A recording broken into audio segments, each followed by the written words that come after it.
մարդը չի փոխվել դարերի ընթացքում, համարյա չի փոխվել։ Մեր ընտրությունը, բնական ընտրությունը եղել է ոչ թե ֆիզիկական մեր կարողությունների շնորհիվ, որոնք սահմանափակ են, մարդիկ առանձնակի հզոր կենդանիներ չեն, եթե մենք որպես կենդանի վերաբերվենք, այլ մեր մշակույթ եւ կրթության մրցակցությունն է եղել։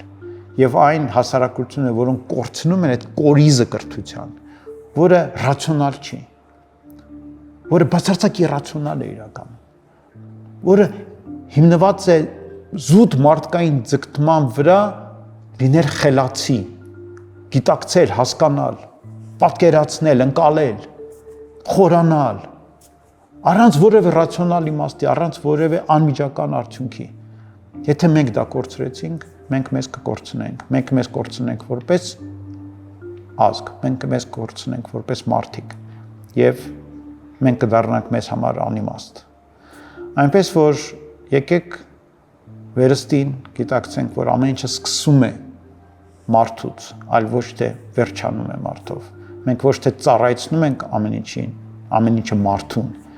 այլ մենք բխեցնում ենք ամեն ինչը մարդու էությունից